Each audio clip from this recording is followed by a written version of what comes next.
Today's guest, Guy Stehlik. He's Chief Executive of Bond Hotels. Guy, thanks for joining us. Tell us, real pleasure, Sarah. Tell us what's different about the hotel game since COVID. Has Bond Hotels changed its model? I wouldn't say we've changed our model, but we've augmented our model. We've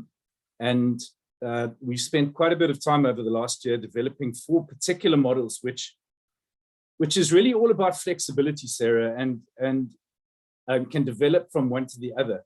So apart from a traditional management agreement, and our management and franchise agreements are by no means traditional, we've developed a franchise and a badging agreement. Okay, so we've got 4 different models that hotel owners can choose from. But I suppose to answer your question specifically, it's about flexibility, to be prescribed upon and to be given this franchise agreement or management agreement where there's nothing to be able to negotiate is absolutely unacceptable for me. So I can't give too much detail as to what the franchise is, apart from tell you that it's literally a franchise agreement on steroids. And the badging agreement is more a representation agreement, which costs very little. So from all of these models, even the badging agreement, you would still, as an owner, be able to benefit from the economies of scale. And you'd be able to cherry pick the services that we can offer at very little cost. It sounds like you're casting a much wider net for different types of properties. And I want to ask you about that later. But can you tell me a little bit about how Bond is working to grow its agency business this year? Look, for us, it's all about geographical footprint. And I'm answering this question a little bit indirectly, but growth is the most important thing. I mean, if you're not growing as an organization or as a company, you're dying. Okay, so growth is our major focus, but not at the expense of the quality of our operations or relationships. But we've got to develop our South African footprint, which we're doing.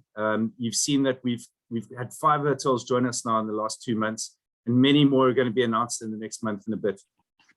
So we can give the travel consortia the kind of geographical spread to sell Bond to their clientele.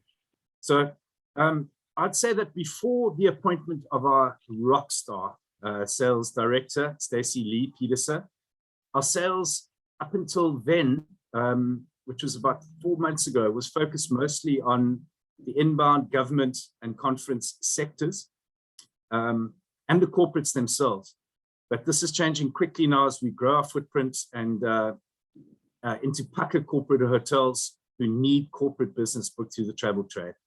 Obviously, we're developing our relationships with the travel consortia. We've got relationships in place with them, but we also want to focus on, obviously, the threat of the OTAs and the commission structures. And with that in mind, our loyalty program, Bonami, we are working and spending a lot of money, turning that into a powerhouse loyalty program where the lowest rate will always be through them.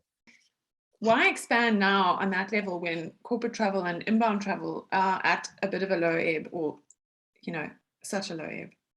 Look, the reality is that there are so many hotels, resorts, and lodges in trouble, in major trouble right now.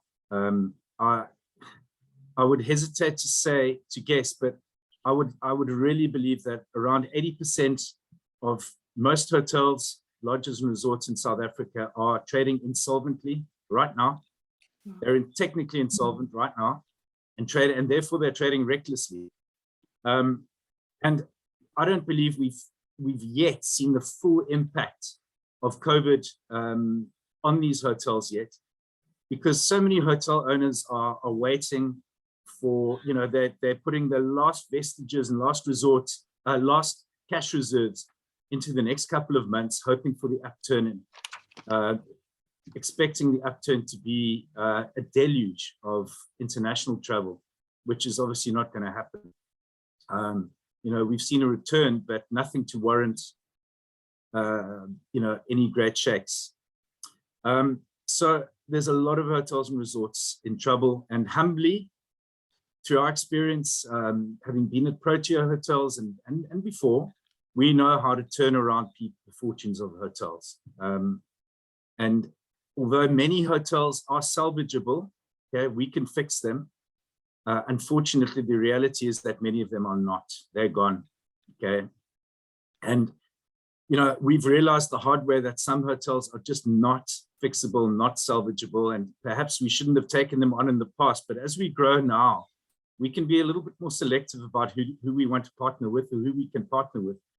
And we've basically got 4 imperatives, Sarah, that we've got to be able to tick off before we get involved with a hotel and a hotel owner. And the first thing is, can we add value? Are we 100% sure that we can add value?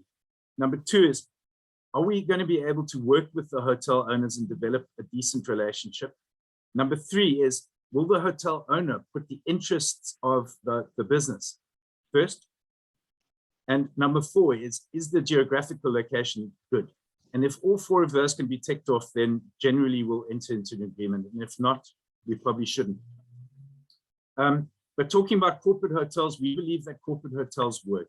Okay, they're far less risky investment opportunities than we believe than lodges or resorts, and they're far more perennial as well. In decent corporate locations, mid-market corporate hotels generally are extremely profitable, and the bulk of our properties are those. Okay, and obviously when you fill between a Sunday night and a Thursday, and your biggest challenge is how to fill the weekends, that's a good business model. So corporate hotels work. As far as lodge businesses and resorts are concerned, those are a lot more prone to the own goals that our government unfortunately scores. Okay, continues to score. And we are so and it's so difficult to trade in the inbound space if you're reliant on inbound business as your main market segment. So corporate hotels work, and mid-market corporate hotels work even better. Tell us then about your Nigeria properties. There are 10 and 1 in Addis Ababa. How are they doing? And can you tell us about your expectations for hotel rates this year? You're painting a very interesting picture about being reliant on inbound business, and actually the corporate hotel model is still strong. So what's happening in the rate space? Has the sort of competition in the market forced rates down? Okay, well, let me answer the first question about Nigeria. Ethiopia is a bit of a no-go at the moment, obviously with all of the insurgent activity and military activity there. The airline is still flying, but it's pretty much closed for business outside of the, literally 4 or 5 hotels. So, that will come back in time, but Nigeria is absolutely flying, and it's not 10 hotels. We've actually got 17 hotels, and we're opening another 7 hotels within the next 45 days. I had a meeting with our business partner there, Bernard Kassar, and we're opening 7 hotels, 400 rooms in the next 45 days. So our brand there is really strong. We know how to operate in that very challenging environment. And we should soon have like 40, 50 hotels in the next 18 months. We've entered into Ghana, and our mid-market model there, where hotels masquerade as almost 5-star hotels, but we position them as 4 and even 3-star hotels at 3-star, 4-star rates, dollar rates. It's working really well. We also work with Marriott in West Africa, where we've been granted the license to operate a few of their hotels there too. Hotel rates expectations for 2022. Unfortunately, we can't see anything more than a flat environment for 2022 and possibly for early 2023.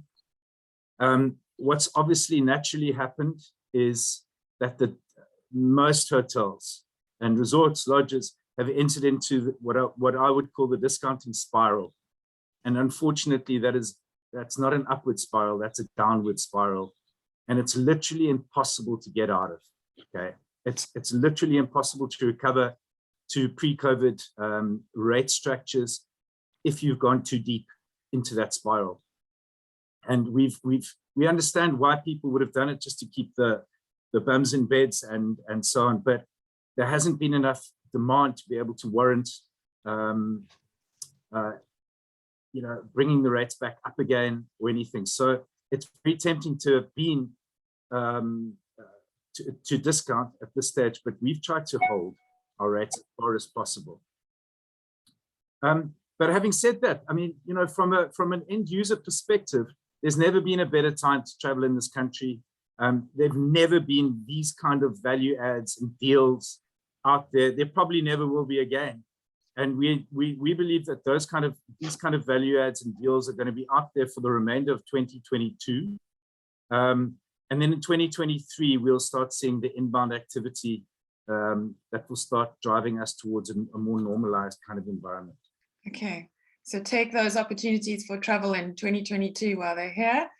Quite a fragile environment that you're describing. Guy, thanks so much for your time and your insights, and we'll catch up with you again soon. Real pleasure, Sarah. Take care.